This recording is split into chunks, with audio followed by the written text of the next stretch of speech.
안녕하십니까. 2025년 중부 동행 특강에 참여해 주셔서 감사합니다. 그러면 오늘 참여해 주신 두 분 강사님을 소개해 드리도록 하겠습니다.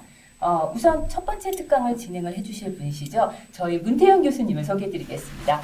반갑습니다. 반갑습니다. 저희 문태영 교수님은 백성예술대학교 웹툰 애니메이션 학과 교수님으로 재직 중이시고요. 웹툰협회 이사님이시기도 합니다. 그리고 두 번째 특강을 진행을 해주실 저희 김한재 교수님을 소개해드리겠습니다.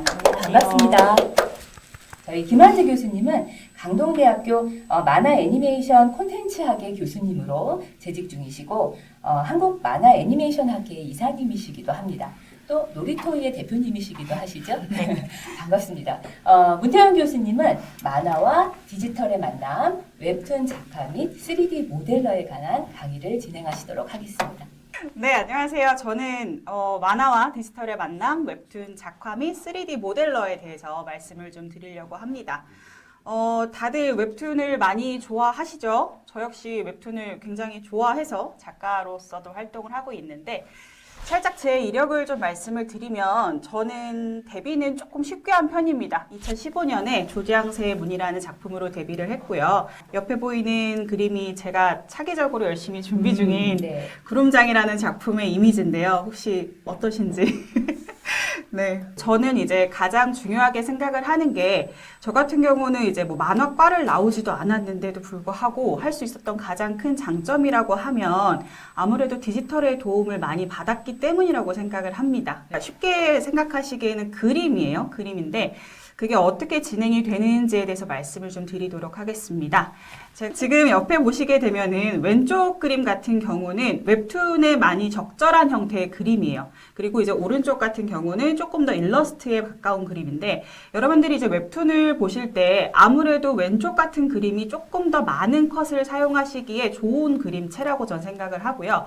자, 여기 보시게 되면 선화 그리고 가운데에 조금 화려한 그림이 있고 마찬가지로 맨 오른쪽에는 일러스트 형태의 그림이 있죠. 네. 그래서 이제 웹툰 작화라고 하는 거는 그 클립 스튜디오라는 프로그램을 사용을 합니다. 그게 디지털 만화를 그리기에 굉장히 적절한 프로그램인데 자, 이 그림을 보시면 제가 100% 그리기는 했어요. 그런데 디지털의 도움을 받은 부분들에 대해서 제가 좀 말씀을 드리겠습니다.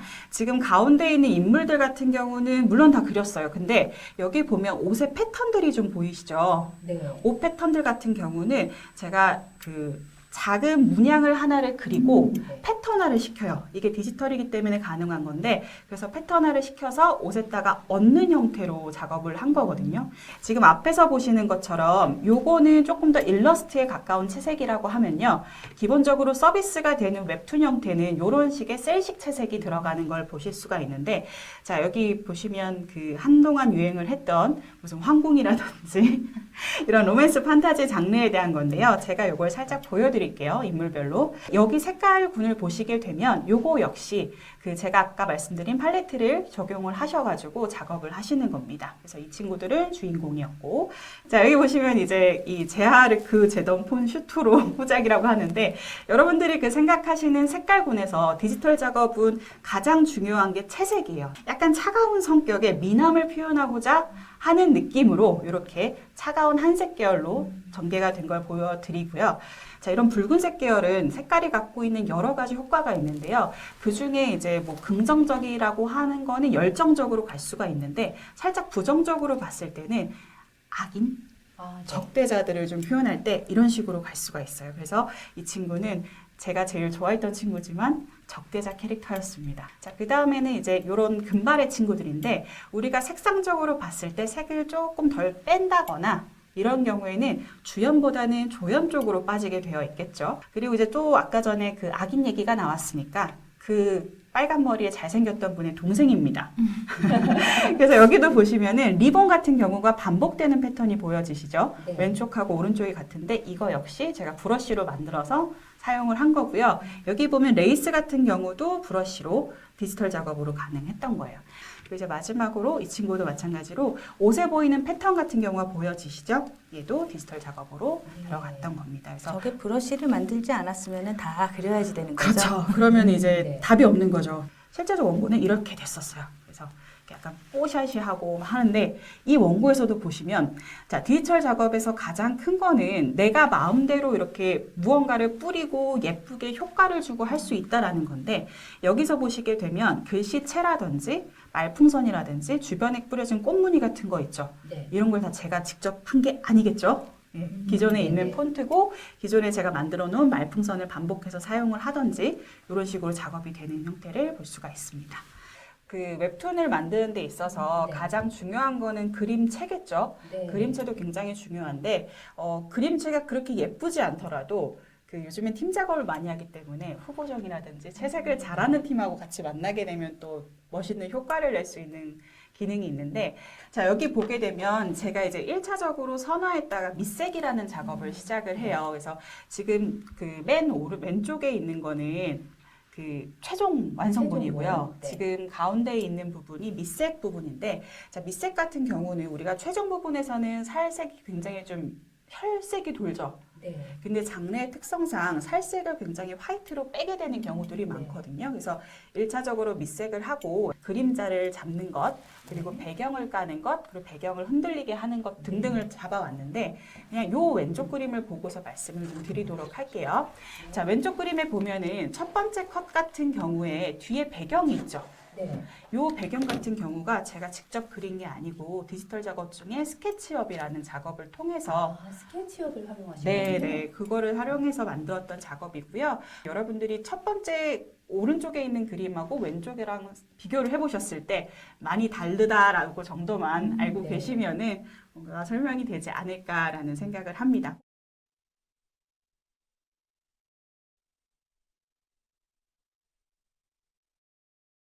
네.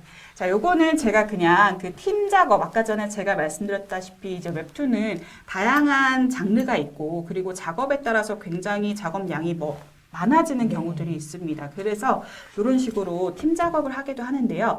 그 이런 식으로 클립 스튜디오라는 그래서 제가 아까 말씀드린 레이어 부분이 맨 오른쪽에 있는 부분이거든요. 그래서 그 지금 특강을 들으시는 분 중에 웹툰 작업을 해보신 분들도 있고 디지털 작업을 해보신 분들도 계실 텐데 여기서 가장 중요한 건 해상도를 300 이상으로 잡아주시고 네. 300 픽셀 기준으로 2000 픽셀 이상으로는 여러분들이 그림을 그려주셨으면 좋겠다라는 말씀을 드리도록 하겠습니다.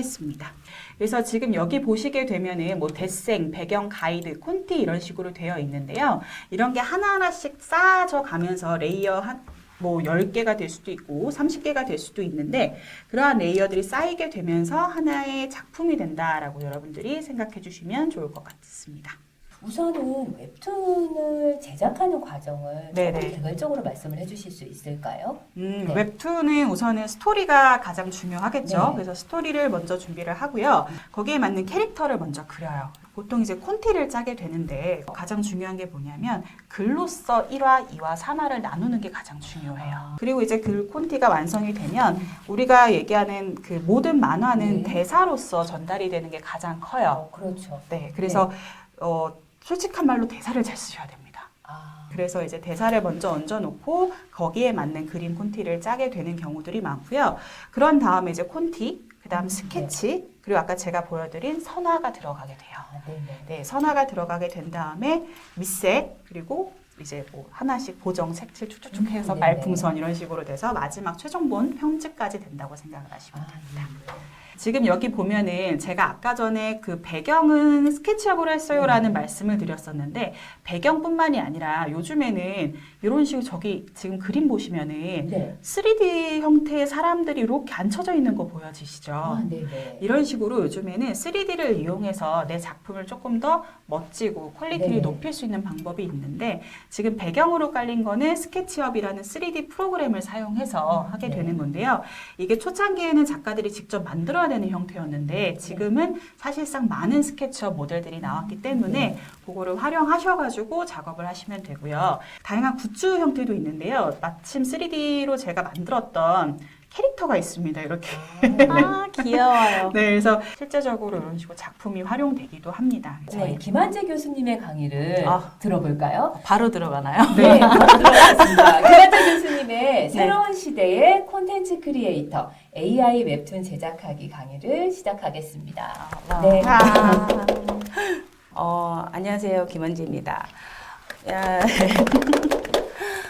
제가 정말 20분 동안 제가 이 AI 툰에 관련을 해서 여러분들한테 다 전달을 해드릴 수 있을지 그게 걱정이 되기는 하지만, 최대한 오늘 많은 네. 것들을 이제 알려드리고 우리가 어떤 부분들을 앞으로 해야지 되는지에 대해서 한번 짚어보는 시간을 가져보도록 하려고 합니다. 자, 2023년도에 챗GPT가 나왔었죠. 네. 그래서 그때 챗GPT로 만화 웹툰 제작하기라는 책을 하나 냈었어요. 그리고 저 작가들을 위한 캐릭터 타로 카드 역시 챗GPT로 만든 네. 책이었어요. 저 생성형 AI로 웹툰 만화 제작하기 책까지 내면서 좀 구체적으로 이 만화를 어떤 식으로 이제 인공지능을 도입을 해야지 되는가에 대해서 좀 많이 공부를 하고 연구도 하고 그리고 네. 작품도 만들어내고 그랬었던 것 같습니다. 그리고 이제 그 AI를 가지고 그 수익화 부분들에 대해서 여쭤보시는 분들이 있으시는데, 제가 수익화를 만들어낸 표지예요. 아, 네. AI로 제작을 하신 거네요. 네네. 지금 소설책 표지를 이미 제작을 해서 네. 지금 판매를 하고 있고요. 서점에 가시면은 보이십니다. 그리고 저 천체 같은 경우는 저의 그 마음에도 좀 들었었고 그 출판사에서도 마음에 들었었는데 저게 네. 외국 작가 표지였어요. 네.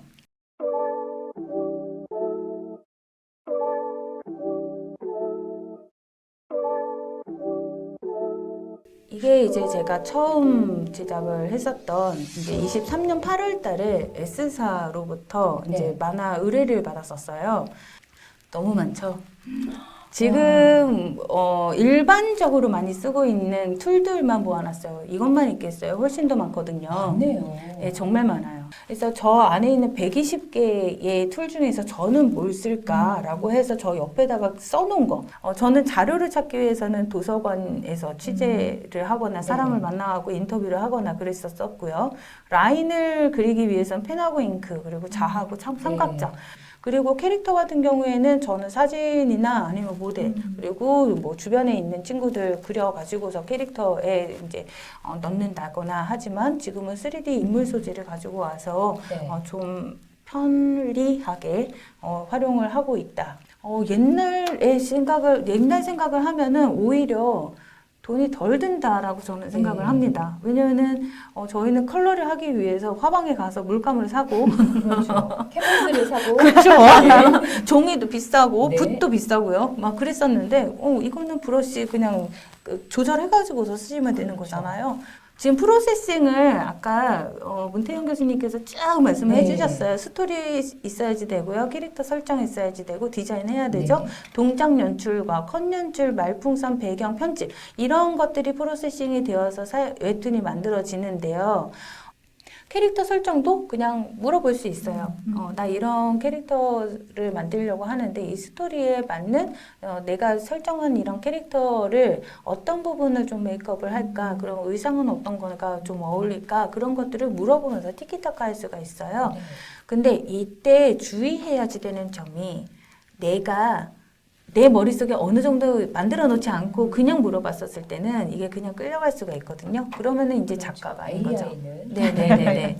제미나이가 구글에서 만들어진 거잖아요. 네. 근데 제가 진짜 너무 놀란 게, 첫 번째 이미지들이 미드저니에서 만든 이미지예요. 네. 근데 얘한테 그냥, 하트를 만들어줘. 했더니 저 밑에 있는 애 하트 만들고 있는 거 있죠. 네.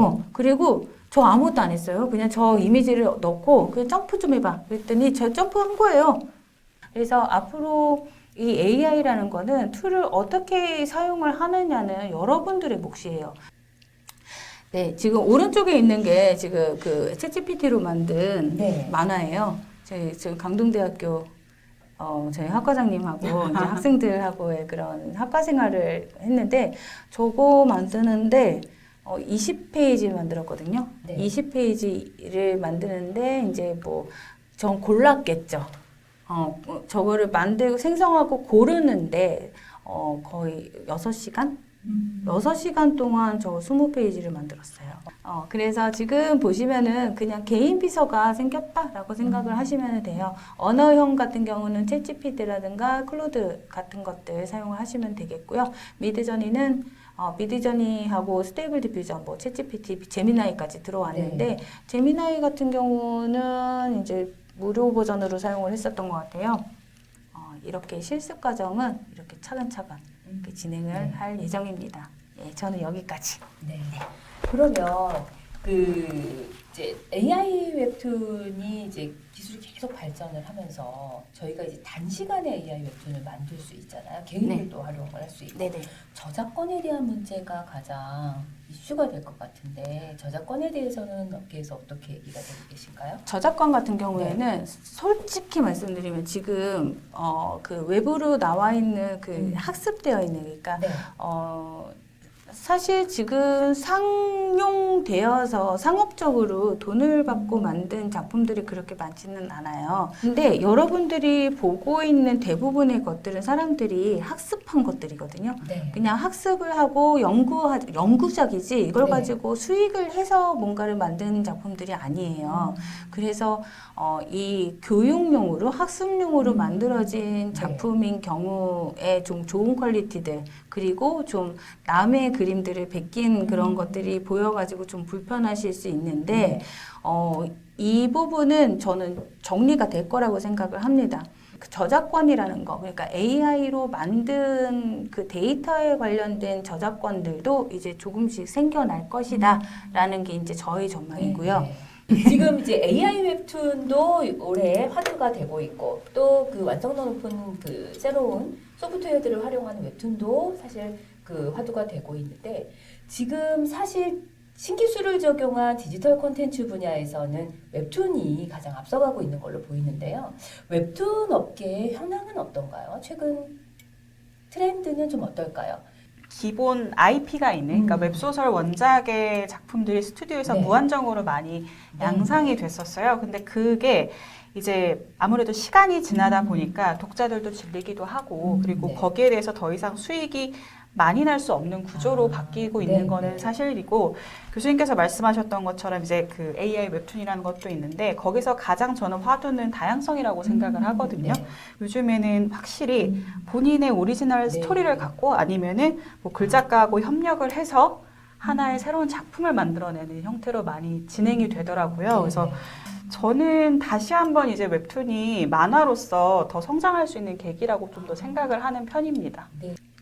저는 되게 많이 복잡한 시기라고 생각을 네. 해요. 그러니까 스튜디오 같은 경우에는 이제 규모를 축소를 한다라고 생각을 해서 네. 이제 좀 일자리가 많이 없어지는 거 아닌가라고 생각을 할 수도 있는데 제가 아까 시작하기 전에 잠깐 말씀을 드렸었지만 이게 작은 규모의 스튜디오들이 네. 좀 많아질 수 있겠다라는 말씀을 드리고 싶고요. 네. 그리고 그렇기 때문에 좀 다양한, 그러니까 방금 말씀하신 그 다양성을 좀 중심으로 한 그런 웹툰들도 만들어질 네. 수 있겠다라는 생각을 하고 있습니다. 그러면 자연스럽게 넘어가서 최근에 채용 동향은 어떻습니까? 굉장히 다양한 네. 형태로 채용의 네. 길들이 많아지고 있다라고 네. 생각을 하시면 돼요. 스튜디오는 스튜디오대로 그 작업들을 하시는 대로 이제 그 채용 기준들이 생기실 거고 네. 그리고 작은 스튜디오에서는 또 본인들이 생각하는 그런 작품들을 위해서 네. 이제 그 새로운 팀원들을 구성을 해서 만들어질 것이고 네. 그리고 이제 저희 졸업생 같은 경우에도 이제 회사에서 일을 하다가 이제 또 그 같은 졸업생하고 이제 조인을 해가지고 작은 팀을 만들었더라고요.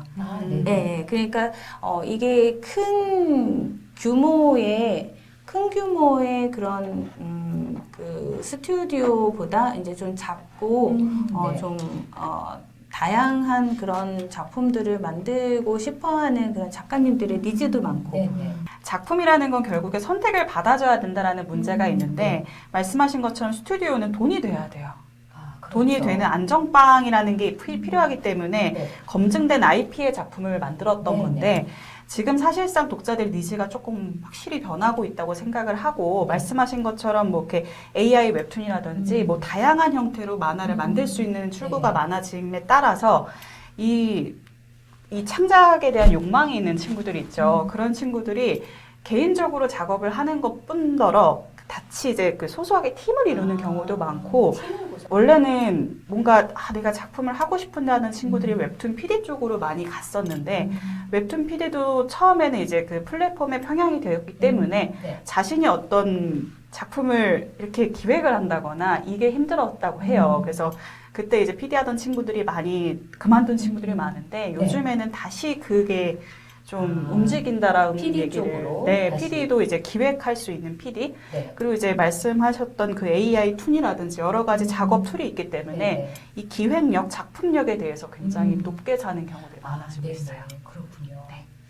지금은 이제 어떤 식으로 또 발전을 할지 네. 모르는 상태라고 봐요. 그러니까 네. 스튜디오가 여기에서 머무를 수는 없다라는 거는 한 몇 년 전부터 생각을 하던 거였었고, 그러면은 어떻게 다양성을 키울 수 있느냐라고 이제 그게 이제 그 다음 질문이었었는데, 다행히 요즘 젊은 작가님들이 굉장히 네. 다양하게 활발하게 활동을 하고 계셔가지고 네. 그 부분도 문제는 없을 것 네네. 같고. 그러니까 이게 단순하게 어느 순간에 어떤 식으로 발전이 됐냐면 뭐 단순하게 선화 잘 그린다, 뭐 밑색 칠한다, 네. 채색한다 이렇게 네. 됐는데 이제는 더 이상 그런 시장은 외주로 많이 돌리기 때문에 그리고 이미 좀 자리를 잡고 있는 작가들이 좀 있는 것 같아요. 팀이라든지. 네네. 그래서 여기서 경쟁력이라는 거는 내가 얼마나 작품을 하고 싶으냐에 따라서 많이 좀 좌지우지 될 것 같습니다. 오늘 두 분 긴 시간 참여해 주셔서 너무 감사드리고요. 그리고 끝까지 같이 참여해 주신 참여자 여러분들께 진심으로 감사드립니다. 이것으로 2025년 중부 동행 특강을 마무리하겠습니다. 감사합니다. 감사합니다. 감사합니다.